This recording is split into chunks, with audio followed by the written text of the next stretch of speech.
Good evening बच्चों। तो कल जो हम सीखे थे नंबर सिस्टम के बारे में सीखे थे, फटाफट एक बार रिवाइज कर लेते हैं क्योंकि रिवीजन बहुत ज़रूरी है। तुम लोग तो खुद से करेगी नहीं, तो हमको पता है। तो नंबर सिस्टम क्या है, पहले हम लोग नंबर को जाना। नंबर कहाँ से कहाँ तक होता है, इन्फिनिटी तक होता है। तो नंबर सिस्टम को हम नंबर लाइन पे लिखे थे पहले, ठीक है। इसमें सेंटर में क्या होता है, 0, और इधर 1 2 ऐसे करके, मतलब 0 के इस साइड पॉजिटिव नंबर हो जाएगा और इधर -1 -2, तो ऐसे नेगेटिव नंबर हो जाएगा। अच्छा, जितने भी नेगेटिव नंबर हैं उससे 0 बड़ा होगा, और 0 से बड़ा कौन होगा, पॉजिटिव नंबर, ठीक है, यही रहेगा। अब नेगेटिव नंबर के बारे में हमने एक चीज़ सीखा था, क्या, जैसे कि -1 -2 से बड़ा है। क्यों? क्योंकि नंबर लाइन पे जैसे जैसे हम आगे बढ़ते हैं वैसे वैसे संख्याएं बड़ी होती जाती है। संख्याएं कितनी होती हैं, अनंत होती है, इन्फिनिटी, ठीक है। इसको हम लोग ऐसे डिनोट करते हैं, इन्फिनाइट, इनफाइनाइट, अनंत, ठीक है। तो संख्या अनंत होती है। तो ये नंबर सिस्टम का नंबर लाइन हमने देखा था। यहाँ से हम लोगों को क्या समझ में आया कि नेगेटिव नंबर से बड़ा होता है 0, 0 से बड़ा होता है पॉजिटिव नंबर। नेगेटिव नंबर से, कलर एक बार चेंज करते हैं, नेगेटिव नंबर से बड़ा कौन होता है, पॉजिटिव नंबर। कोई भी नेगेटिव नंबर हो उससे पॉजिटिव नंबर बड़ा होता है। नेगेटिव नंबर में मान लो कि -6 है और -7 है, ठीक है। तो दोनों में बड़ा कौन होगा, -6 बड़ा हो जाएगा। क्यों? क्योंकि -6 पहले आएगा, तो ये नंबर लाइन हो गया। तो -6 यहाँ कहीं आ जाएगा, फिर -6 के बाद ही तो -7 कहीं आएगा, है ना। तो मतलब -6 ऐसे करके बड़ा होते जाता है धीरे धीरे number.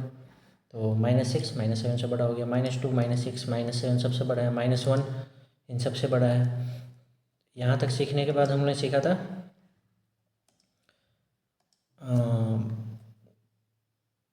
Odd number. Odd number क्या हो गया, 1 3 5 ऐसे करते करते अनंत तक, जिसमें से 2 से भागा ना लगे। फिर हमने सीखा था इवन नंबर, 2 4 6 ऐसे इन्फिनिट तक। इसके बाद हमने सीखा था प्राइम नंबर। प्राइम नंबर में एक इकलौता प्राइम नंबर कौन सा है जो कि इवन है, वो है 2, और ये सबसे छोटा भी है, लोवेस्ट भी है। इसको हम लोग क्या बोलते हैं, लोवेस्ट इवन प्राइम नंबर। और 3 को क्या बोलते हैं, ये भी लोवेस्ट है लेकिन ये ऑड है।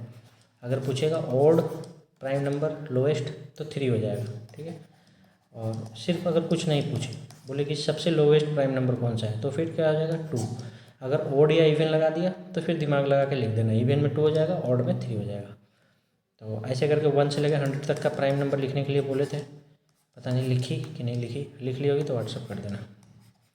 ये उसके बाद हमने और क्या सीखा था, इंटीजर के बारे में देखे थे। इंटीजर कैसे होते हैं, जैसे कोई भी नंबर 1 3 जो न्यूमरेटर और डिनोमिनेटर के फॉर्म में नहीं रहे तो उसको हम लोग क्या बोलते हैं, इंटीजर बोलते हैं। नेगेटिव भी हो सकता है, इंटीजर्स कुड भी नेगेटिव आल्सो। तो ऐसे करके, ठीक है, ये सब भी। इसके बाद हमने नंबर लाइन पे देखा था, क्या देखा था, फ्रैक्शंस। जैसे कि ये नंबर लाइन है, 0 हो गया और ये 1 हो गया, तो इसके बीच में ढेर सारे नंबर हैं, बहुत ढेर सारे अनगिनत नंबर हैं, इन्फिनाइट नंबर। तो ये सब डेसिमल के फॉर्म में डालेंगे हम लोग, जैसे 0.10 0.1011 ऐसे कर, मतलब अनंत संख्याएं हम बना सकते हैं। ये सब क्या है, 0 से बड़ा है और 1 से छोटा है। तो 0 और 1 के बीच में अनंत नंबर है, तो इसको हम डेसिमल फॉर्म में भी लिख सकते हैं और इसको हम फ्रैक्शन में भी लिख सकते हैं। तो आज जो हम लोग पढ़ेंगे फ्रैक्शन, ठीक है। पीयू का एक चैप्टर है और डुगू का भी है फ्रैक्शन। तो फ्रैक्शन को अच्छे से सीखेंगे, बहुत ज़रूरी है। तो फ्रैक्शन को हिंदी में हम लोग बोलते हैं, क्या बोलते हैं, भिन्न। भिन्न का जोड़, भिन्न का घटाव, है ना, भिन्न। तो ऐसे करके कोई भिन्न बोले ना तो समझ जाना। फ्रैक्शन क्या होता है, ऊपर में एक संख्या रहेगा और नीचे में एक संख्या रहेगा, ठीक है। तो इसी को हम फ्रैक्शनल फॉर्म में बोलते हैं। तो अगर इसको हम डेसिमल फॉर्म में चेंज करेंगे तो ये कितना हो जाएगा, 0.6। मतलब ये अगर नंबर लाइन पे अगर इसको हम कहीं डिनोट करने की बात आ जाए, 0 और 1, ठीक है, ये नंबर लाइन हो गया, इधर 2 हो जाएगा, 3 हो जाएगा, ऐसे करके हो जाएगा। लेकिन ये 0 से बड़ा है और 1 से छोटा है, तो यहाँ पे कहीं हो जाएगा। अच्छा, 0.5 से बड़ा है, क्योंकि सबसे 0 और 1 के बीच में क्या आएगा, 0.5। तो ये 0.6 यहाँ पे आ जाएगा नंबर लाइन पे। मैं साथ साथ नंबर लाइन इसलिए सिखाते चल रहे हैं कि नंबर लाइन बहुत ज़रूरी है, फिर तुम्हें क्या है नंबर दिखने लगेगा। ऐसे नंबर क्या होता है ना, इधर उधर भटकते रहता है। जब एक बार नंबर लाइन पे नंबर को देखना सीख जाएगी तो फिर समझ में आएगा कि अच्छा ये नंबर यहाँ पे है क्या। मान लो कि 9.8 कोई बोला तो फट से समझ में आ जाएगा, अच्छा नंबर लाइन था, ये 0 था, 1, ऐसे करके 2 3 4 5, यहाँ 9 हो गया और यहाँ 10 हो गया, तो 9.8 यहाँ पे कहीं होगा। 9.8 मतलब 9 से बड़ा और 10 से छोटा। तो ऐसे करके नंबर लाइन पे भी उस चीज़ों को देखने लगेगी। जैसे एक घर हो गया, घर में तुम किसी इंसान को देखेगी तो याद रहता है, तो ऐसे याद रहेगा। तो फ्रैक्शन क्या हो गया, अभी हम फ्रैक्शन पे आते हैं फिर से, और अच्छे से अब नोट्स बनाना शुरू कर दो। फ्रैक्शन को हम ऊपर में न्यूमरेटर हो गया,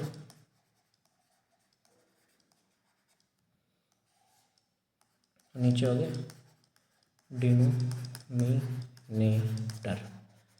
इसको अगर हिंदी में, वैसे तो ज़रूरी नहीं है, लेकिन इसको अंश कहते हैं, और ये इसका हर हो गया। ठीक है, अंश और हर जानना चाहिए, हिंदी में कोई दिक्कत नहीं है। फ्रैक्शन का हिंदी क्या होता है, भिन्न। ये ऊपर वाला अंश हो गया और नीचे वाला क्या हो गया, हर हो गया। अब जैसे कि कोई भी हम फ्रैक्शन लिख लेते हैं, 3/5, या छोड़ो 1/2 लिखते हैं, तो ऊपर वाला जो हो गया होल हो गया। मतलब कि होल क्या हो गया, मतलब एक संख्या है, एक, इसको कितने भागों में तोड़ना है, 2 भागों में तोड़ना है। ठीक है, तो इसका पार्ट हो गया। एक को 2 भागों में बांटना है, तो कैसे कैसे बांटेगी। एक रोटी है तुम्हारे पास, 2 भागों में बांटना है, 2 बच्चों को खाना है, तो कैसे कैसे खाएगी, आधा आधा खाएगी। मतलब एक को 2 भागों में बांटना है, तो इसको हम आधा आधा लिख सकते हैं, मतलब ये आधा हो गया। तो आधा को हम कैसे डिनोट करते हैं, 1/2 के रूप में, या फिर 0.5। ठीक है, तो ऐसे करके, तो ऊपर वाला होल हो गया, नीचे वाला पार्ट हो गया। कितने भागों में हम इसको बांट रहे हैं, 1/4, मतलब एक को 4 भागों में बांटना है। तो एक रोटी को 4 भागों में बांटना है, एक ये रोटी हो गया, इसको 4 भागों में बांट दो। बराबर नहीं हुआ, कोई बात नहीं, बराबर मान लो, 4 भागों में बट गया। या 1 रुपये है, 4 भागों में बांटना है, 4 बच्चों को बांटना है, तो कैसे 25-25 पैसे सभी को दे दोगे, है ना। 25-25 पैसा दे दोगे, मतलब 0.25, है ना। 1/4 को पॉइंट डेसिमल में बदलोगे तो 0.25 ही आएगा। तो एक को 4 भागों में बांट दिया। तो ऐसे करके हम बांटते हैं। पहले बांटना कैसे, डेसिमल में कैसे बदलते हैं, उसको अभी छोड़ो। अभी फ्रैक्शन के और भी चीज़ें थोड़ा सा देख लो। फ्रैक्शन के टाइप्स देख लो। टाइप्स पहले तो एक तो होता है कि परफेक्ट, प्रॉपर, प्रॉपर हो गया, या परफेक्ट बोल दो। परफेक्ट मतलब एकदम परफेक्ट है, एकदम मतलब सब कुछ एकदम सही है। तो उसमें क्या होगा, जो ऊपर वाला पार्ट होगा ना, नीचे वाले पार्ट से छोटा होगा हमेशा। तो इसका जो वैल्यू आएगा क्या आएगा, 0 और 1 के बीच में आएगा। मतलब प्रॉपर या परफेक्ट जो भी फ्रैक्शन होगा, जैसे कि ऊपर वाला छोटा होगा नीचे वाले से, जैसे 9/11, तो हमेशा इसका जो वैल्यू आएगा ना, 0 और 1 के बीच में आएगा। प्रॉपर या परफेक्ट जो भी फ्रैक्शन है, क्यों आएगा ये डेसिमल में समझ में आ जाएगा। दूसरा प्रॉपर हो गया, दूसरा क्या हो गया, प्रॉपर का उल्टा इम्प्रॉपर। इम्प्रॉपर में क्या होगा, ऊपर वाला बड़ा होगा हमेशा, जैसे कि 3/2। अब ये क्या बड़ा है, और कोई मान लो 100/3, है ना। तो इसका वैल्यू हमेशा 1 से बड़ा आएगा। उसको इम्प्रॉपर फ्रैक्शन बोलते हैं। और ये लिख लो। इसके बाद अभी अगला देखते हैं। तीसरा क्या हो जाएगा, मिक्स टाइप। तो जो मिक्स्ड फ्रैक्शन, तो इम्प्रॉपर फ्रैक्शन है ना, जैसे कि कोई एग्जांपल ले लेते हैं 10/3, ये इम्प्रॉपर है, तो इसको हम कैसे लिख सकते हैं, 3 3 जा 9 + 1, 10/3 हो गया। तो ये 3 क्या हो गया, होल नंबर हो गया। क्या है, होल नंबर ही तो है, नेचुरल नंबर भी बोल दो, कोई बात नहीं। और 1/3 क्या हो गया, इसका फ्रैक्शन पार्ट हो गया। तो इन दोनों को हम, होल नंबर और फ्रैक्शन दोनों को जोड़ दिए, तो फिर ये हो गया हमारा 10/3 को ऐसे पूर्णांक में तोड़ दिए हम लोग। 3.1/3 ऐसे करके बोलते हैं। तो ये हो गया हमारा मिक्स फ्रैक्शन। इसमें क्या है, एक होल नंबर हो गया और एक ये फ्रैक्शनल पार्ट हो गया। फ्रैक्शनल पार्ट क्या हो गया, 1/3। इसको हम ऐसे लिख सकते हैं 3 + 1/3। अगर इन दोनों को जोड़ोगे तो 10/3 आ जाएगा। तो ऐसे करके मिक्स फ्रैक्शन हो गया। और चौथा फोर्थ जो है वो एक और इक्विवेलेंट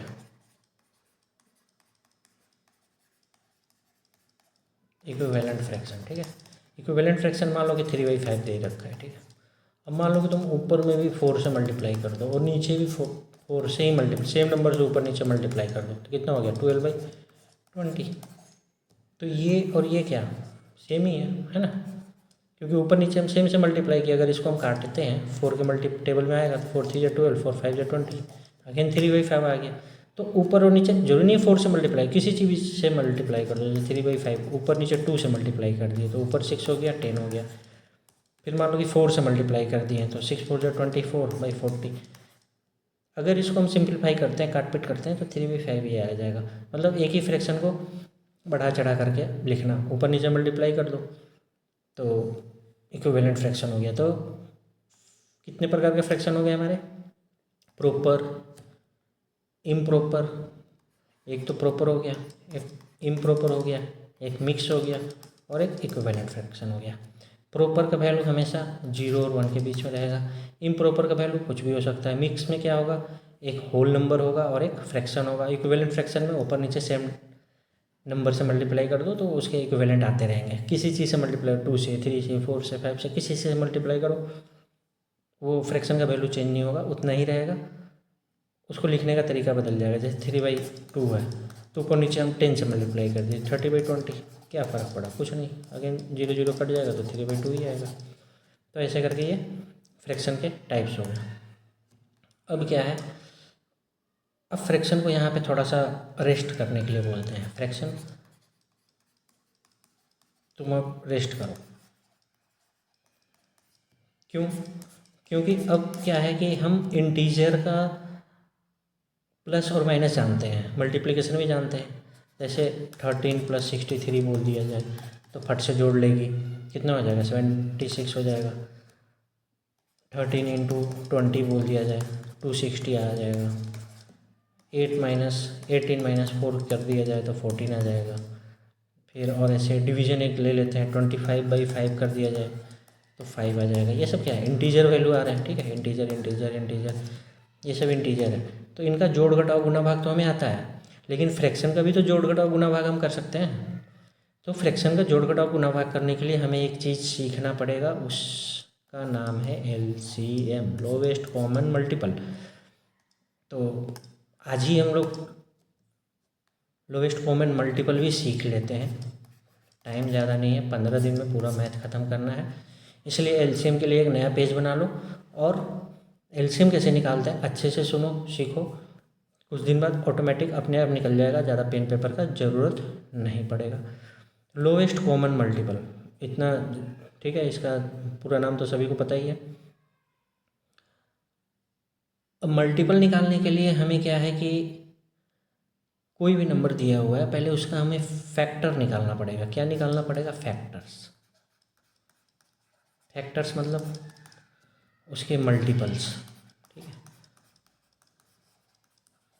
मल्टीपल्स मतलब गुणनखंड, गुणनखंड ऐसे करके।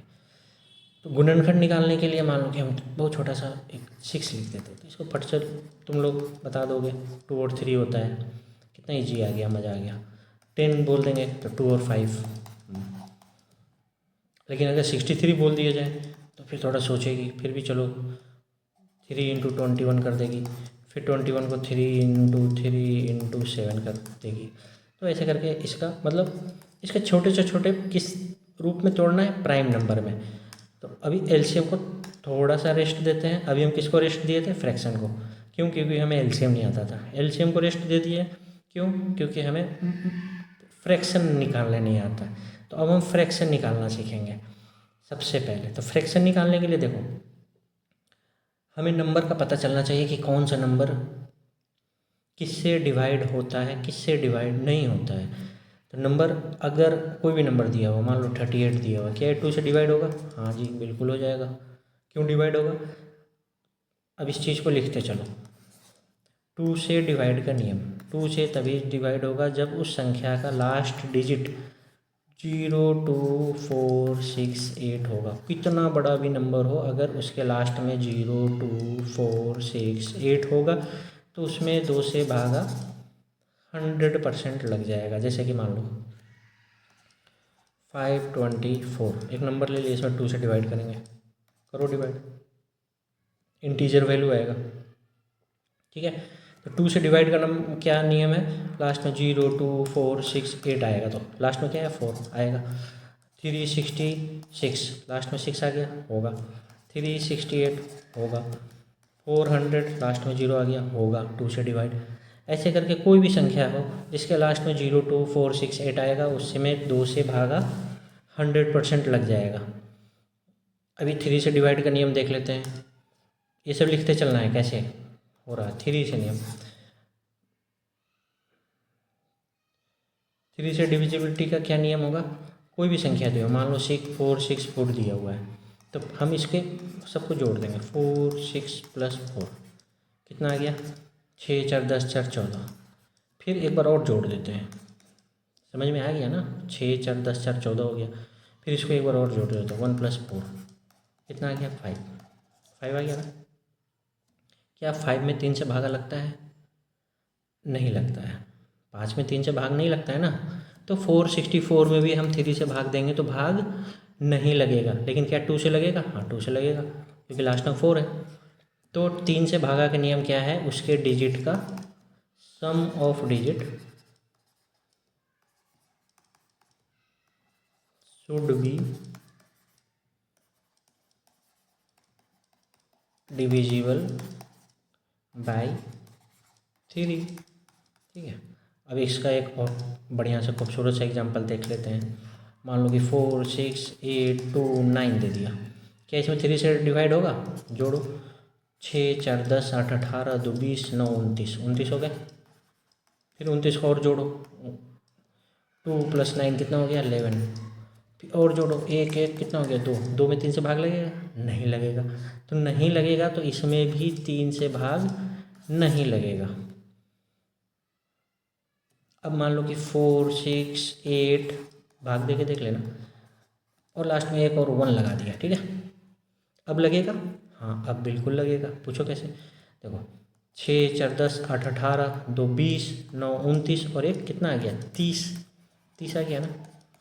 3 + 0 कितना आ गया? 3। अब 3 में क्या 3 से डिवाइड होता है? 100% होता है। तो जब इसके सम ऑफ डिजिट में 3 से भाग लग जाएगा, तो फिर इस पूरे नंबर में भी 3 से भाग लग जाएगा। फटाफट दिमाग में जोड़ करके देख लेना, और भी बड़ा बड़ा नंबर अपना दिमाग में इसको कैलकुलेट कर लेना। ठीक है, 4 से डिवाइड का नियम क्या है?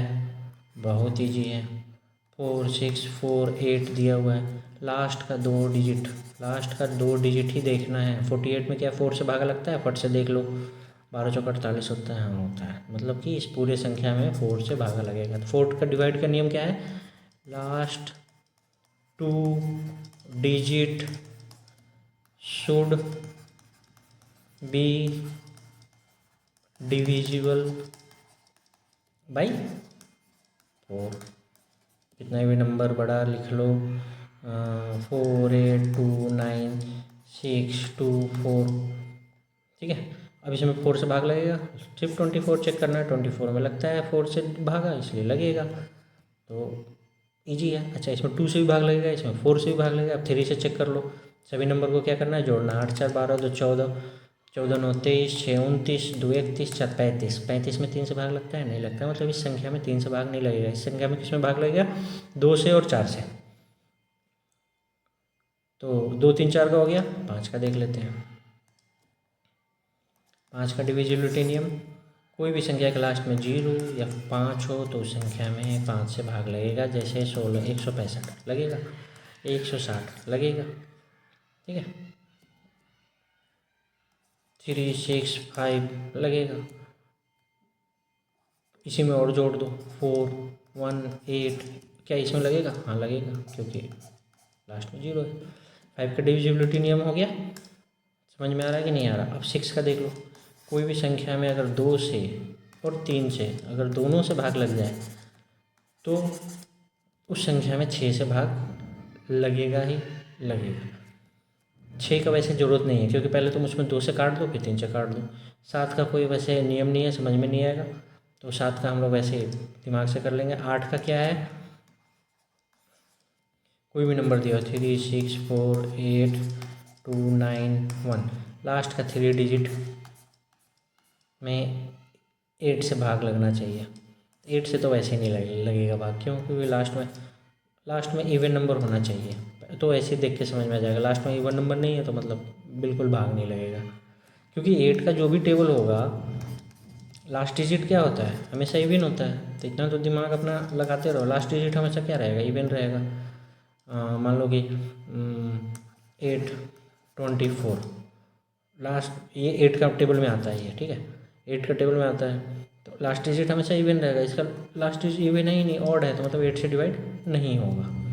तो अच्छा, नियम क्या है, लास्ट के 3 डिजिट में 8 से भाग लगना चाहिए। 9 का देख लेते हैं, इसमें sum of digits should be divisible by 9।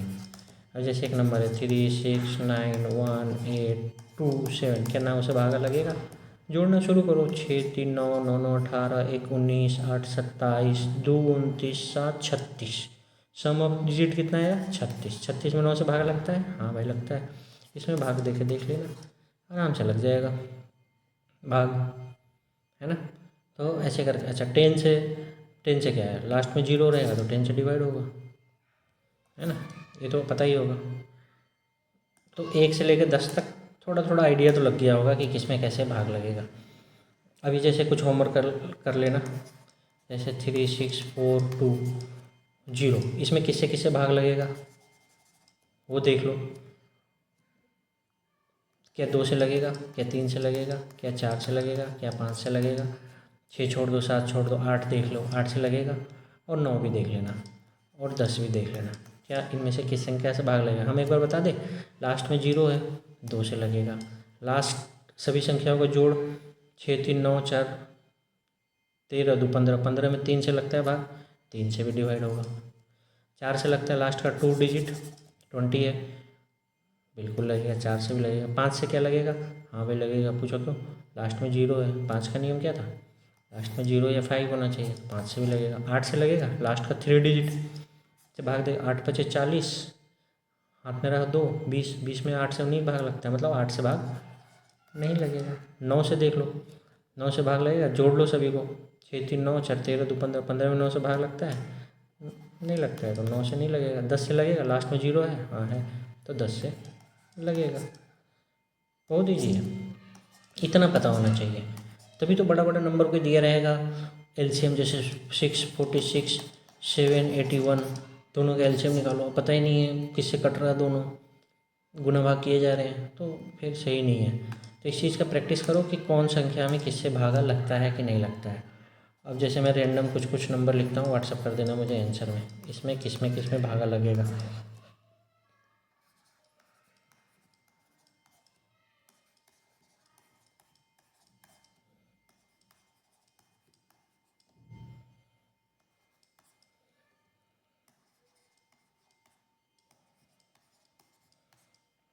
In 5 number को चेक करो और चेक करके मुझे बताओ कि